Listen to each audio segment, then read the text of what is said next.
جو واقعہ میں اس وقت بیان کر رہا ہوں وہ انڈیا کے شہر ممبئی میں رہنے والے رام داس صاحب کے ایک جاننے والے کا ہے۔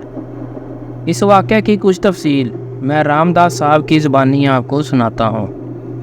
میرے جاننے والے کا گھر ہمارے گھر سے تھوڑا ہی دور تھا اور جوتے پالش کرنے کا کام کرتا تھا۔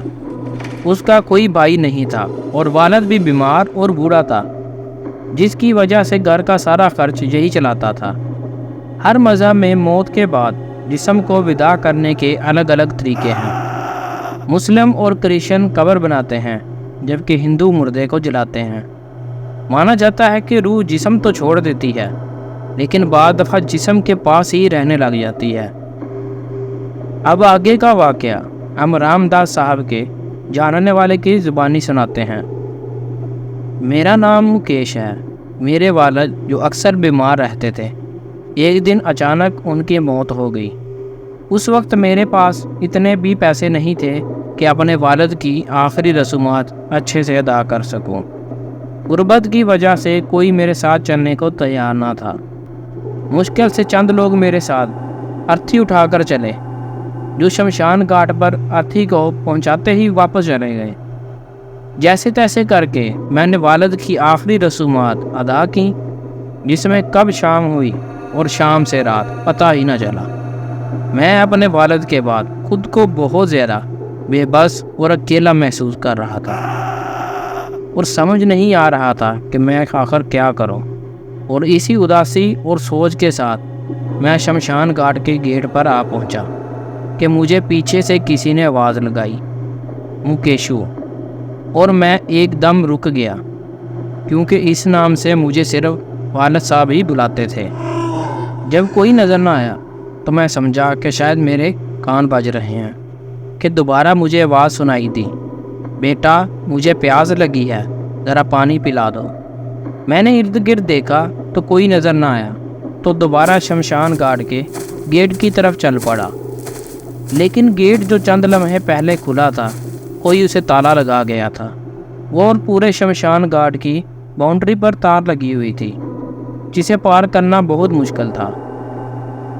اس شمشان گھاٹ کا ایک اور گیٹ بھی تھا، لیکن اس کے لیے پورے شمشان گھاٹ کے بیچ سے ہو کر گزرنا پڑتا تھا، اور میرے پاس اس کے علاوہ کوئی دوسرا آپشن نہیں تھا۔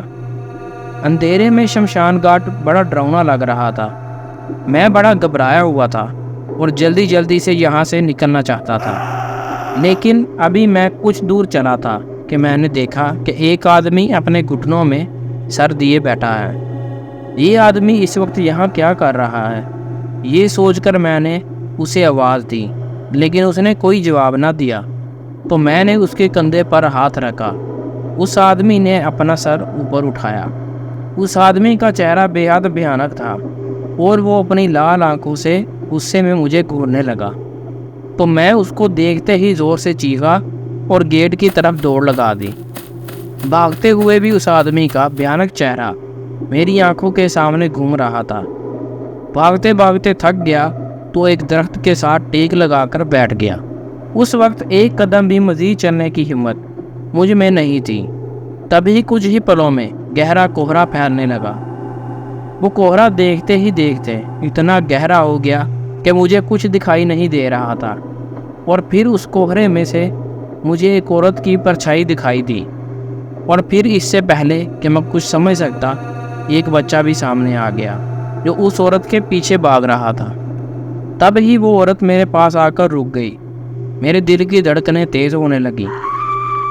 اس کے بعد اس عورت کے سامنے سے کوہرا ہٹا اور عورت واضح نظر آئی تو میری سانس سینے میں اٹک گئی۔ اس عورت کا چہرہ ایسا لگ رہا تھا جیسے کئی سالوں سے کسی قبر میں بند ہو اور ابھی ابھی اس قبر سے اٹھ کر میرے سامنے آ گئی ہو۔ عورت بے حد بھیانک لگ رہی تھی اور دھیرے دھیرے میری طرف بڑھ رہی تھی۔ میں ڈر کر پیچھے ہٹا تو میرا پیر پھسل گیا اور پاس میں موجود ایک ادھ جلی لاش پر جا گرا۔ میں نے اٹھنے کی کوشش کی تو ایسا لگا جیسے کسی نے مجھے پیچھے سے جکڑ لیا ہو۔ میں نے پیچھے نظر گھما کر دیکھا تو اس ادھ جلی لاش نے پکڑا ہوا تھا اور مجھے اپنی طرف کھینچ رہی تھی۔ میری آنکھیں بند ہوتی جا رہی تھیں کہ اچانک ایک ہوا کا جھونکا آیا اور مجھے ایسا لگا جیسے کسی نے مجھے ہاتھ سے پکڑ کر اوپر اٹھایا ہو اور میں اوپر اٹھ گیا، لیکن دور دور تک کوئی نظر نہیں آ رہا تھا۔ میں نے آزاد ہوتے ہی باہر کی طرف دوڑ لگا دی اور شمشان گھاٹ سے باہر نکل گیا۔ میری آنکھوں میں آنسو آ گئے تھے، کیونکہ میں سمجھ گیا تھا کہ جو سہارا میں نے اپنے ہاتھوں پر محسوس کیا تھا کوئی اور نہیں بلکہ میرے والد کا تھا۔ اس رات کے بعد میں سمجھ گیا تھا کہ آپ سے پیار کرنے والے لوگ کسی وجہ سے آپ سے دور بھی ہو جائیں تب بھی ہمیشہ آپ کا خیال رکھتے ہیں۔ تو دوستو، اگر آپ کو واقعہ پسند آیا ہو تو ویڈیو کو لائک کریں اور اپنے فرینڈز اور فیملی کے ساتھ شیئر کریں، اور ہمارے چینل کو سبسکرائب کرنا مت بھولیں۔